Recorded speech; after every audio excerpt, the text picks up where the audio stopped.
Masturbation जैसे विषय को समझने में सबसे बड़ी समस्या यह है कि लोग इसे अलग अलग तरीकों से देखते हैं। किसी के लिए यह सिर्फ शरीर से जुड़ी एक बायोलॉजिकल एक्टिविटी है, जबकि किसी के लिए यह मन और विचारों से जुड़ा हुआ विषय है।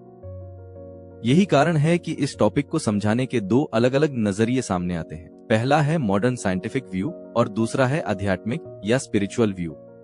बहुत बार लोग इन दोनों नजरियों को अलग अलग सुनते हैं और यहीं से कंफ्यूजन शुरू हो जाता है, क्योंकि जब दो अलग एक्सप्लेनेशन सुनाई देते हैं तो ऐसा लगता है जैसे दोनों एक दूसरे के बिल्कुल ऑपोजिट है।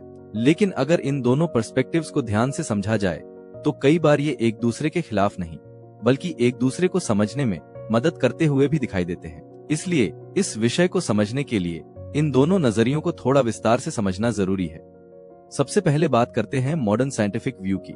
मॉडर्न साइंस मास्टरबेशन को बहुत सीधे और सरल तरीके से एक्सप्लेन करता है। साइंस के अनुसार मास्टरबेशन एक सेल्फ सेक्सुअल एक्टिविटी है।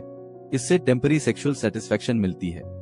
साइंटिफिक पर्सपेक्टिव के अनुसार ये बिहेवियर अपने आप में एक नॉर्मल बायोलॉजिकल बिहेवियर माना जाता है। इसका कारण ये है कि मानव शरीर में रिप्रोडक्टिव सिस्टम इस तरह काम करता है कि स्पर्म सेल्स लगातार बनते रहते हैं और सीमेन का फ्लूइड पार्ट भी शरीर में बनता रहता है।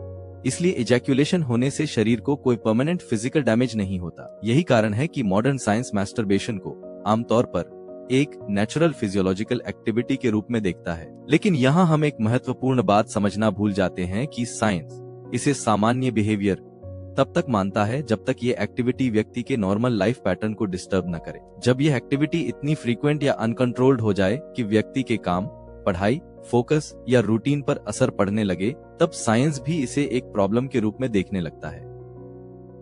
अब बात करते हैं दूसरे नजरिए की। यह पर्सपेक्टिव इस विषय को थोड़ा अलग तरीके से देखता है। इस व्यू के अनुसार मास्टरबेशन सिर्फ शरीर से जुड़ी एक्टिविटी नहीं है, यह मन, विचारों और इमेजिनेशन से भी जुड़ी हुई होती है। जब कोई व्यक्ति मास्टरबेशन करता है तो अक्सर उसके साथ कई तरह की कल्पनाएं भी जुड़ी होती हैं। कई बार व्यक्ति अपने मन में ऐसी सिचुएशंस या इमेजेस की कल्पना करता है जो वास्तविक जीवन से काफी अलग होती हैं। इस दृष्टिकोण के अनुसार जब कोई व्यक्ति बार बार ऐसी कल्पनाओं में खोता है तो धीरे धीरे उसका मन उसी दिशा में ट्रेन होने लगता है। इसका मतलब यह है कि सेक्सुअल विचार मन में बार बार आने लगते हैं और उन्हें नियंत्रित करना मुश्किल हो सकता है। इसी कारण स्पिरिचुअल ट्रेडिशंस अक्सर इस विषय को माइंड कंट्रोल, डिसिप्लिन और सेल्फ अवेयरनेस के नजरिए से देखते हैं। उनका ध्यान मुख्य रूप से इस बात पर होता है कि व्यक्ति अपने मन और विचारों को किस तरह नियंत्रित करता है।